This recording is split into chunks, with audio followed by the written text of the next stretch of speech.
Bonjour et bienvenue dans cette nouvelle série de vidéos sur l'HTML, plus globalement sur le développement web. Je vais d'abord faire une petite série sur l'HTML, après nous verrons une nouvelle série sur le CSS, donc pour rendre votre site web statique un peu plus avec plus de mise en page.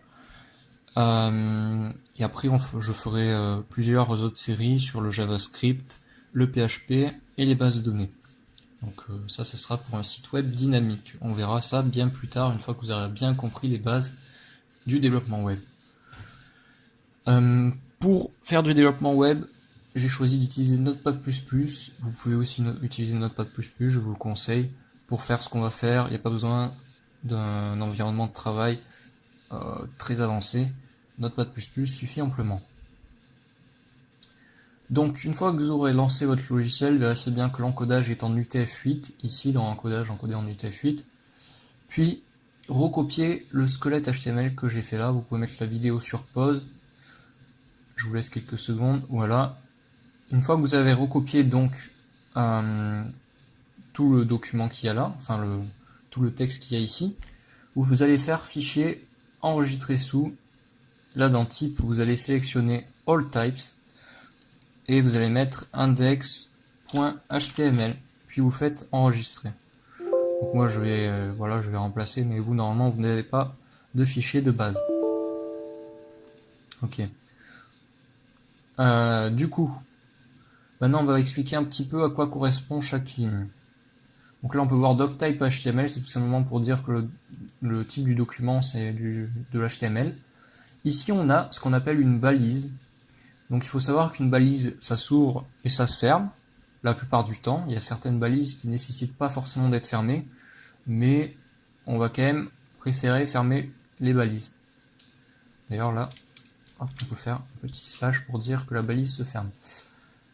Donc ici on a une balise HTML, tout simplement pour dire tout ce qu'on va écrire entre ces balises, entre la balise HTML et la balise slash HTML, oui parce que les balises se ferment avec un slash, sera du HTML. Donc là, on a le head, c'est la tête du fichier. On va mettre meta charset UTF-8 pour spécifier que notre document HTML sera encodé en UTF-8. Donc c'est l'encodage le plus utilisé. Il en existe bien d'autres. On verra ça plus en profondeur avec les bases de données, encore une fois, ça sera plus tard. Là, on va mettre title, le titre que vous voulez. Moi, j'ai mis mon titre, vous pouvez mettre ce que vous voulez. Et vous n'oubliez pas de fermer la balise, bien sûr, slash title. Ce sera le titre qui sera affiché dans l'onglet. Ou si vous ajoutez une page en favori, ce sera le nom de votre favori. Donc par exemple, on va ouvrir la page avec un navigateur web. Donc j'avais déjà ouverte. Donc vous avez juste à double-cliquer sur le fichier. Et peut-être ça va vous demander avec quel logiciel voulez-vous l'ouvrir. Vous faites un navigateur web quelconque. Moi j'utilise Firefox. Et donc là on peut voir que la page est vide et que on a bien le title, mon titre, dans l'onglet. Donc revenons sur Notepad. Là on a les balises body, donc tout ce qui se trouve entre ces balises, ce sera le corps du fichier.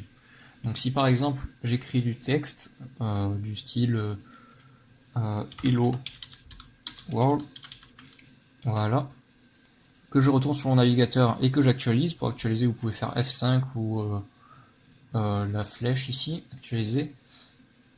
Voilà. Et là, on voit bien qu'il y a Hello World qui est apparu. Donc ça, c'est notre première page HTML. Donc maintenant, on va voir quelques balises très simples d'utilisation qu'on utilise très couramment. Puis je ferai une seconde vidéo, je pense que ça sera la vidéo juste après celle-là, où je détaillerai certaines balises, voire même plusieurs vidéos, parce qu'il y a des balises qui sont un petit peu complexes. Et donc je vais vous montrer les balises qu'on utilise le plus couramment. Ce sont les balises titres, non pas title comme au-dessus, ça c'est pour le nom de la page. H1 permet de définir ce qu'on pourrait apparenter à un titre dans Word par exemple. Et il y en existe de très nombreux, on peut aller à H2, H3, H4, etc. Hello World, titre 2, titre 1.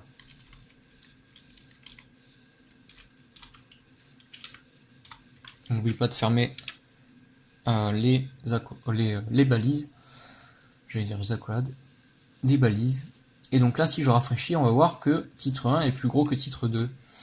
Donc il faut savoir que ça sera personnalisable avec du CSS, chose que l'on verra dans la série de vidéos sur le CSS. Donc ça, c'est les balises, donc H1, H2, H3, H3, H4, ou etc. Ce sont des balises qu'on utilise principalement pour les titres. Maintenant, on va voir les balises qu'on utilise le plus couramment. Ce sont les balises paragraphes, P et /P. Donc, comme d'habitude, on ouvre la balise, on la ferme. Et là, on va pouvoir écrire du texte. Ceci est un paragraphe. Point. Et là, si on actualise, on va voir effectivement que ça met du texte avec une police plus petite, avec une taille d'écriture plus petite. Après, il existe d'autres balises qu'on peut insérer directement dans un paragraphe. Par exemple, je crois que c'est B pour mettre un texte en gras. Voilà. Voilà, comme vous voyez, ça met le texte en gras. Et comme vous voyez, je l'ai mis à la ligne et pourtant, ça ne retourne pas à la ligne. Pour faire un retour à la ligne, soit on crée une nouvelle balise P, soit on met la balise BR. Donc ça, on va éviter de l'utiliser, mais pour le début, ou pour faire du débugage, des choses qui sont temporaires, on va dire, on peut les utiliser, on peut utiliser la balise BR, mais sinon on évitera de l'utiliser, c'est pas très propre. Donc là, comme on peut le voir, ça a bien fait un retour à la ligne. Donc c'est à peu près tout pour les balises de base. Je ferai une seconde vidéo donc où je présenterai des balises un peu plus avancées, telles que les balises forme, les balises de liste, les balises de tableau, et les balises de lien, bien sûr, et d'insertion. Et voilà, ce sera à peu près tout. Il y a énormément de balises qui existent. Il vous suffit d'aller voir sur internet si vous voulez plus de détails sur les balises. Vous pouvez aussi regarder les vidéos qui vont venir. Je présenterai les balises qu'on utilise le plus couramment. Voilà, c'est tout pour cette vidéo. Je vous laisse. À plus tard.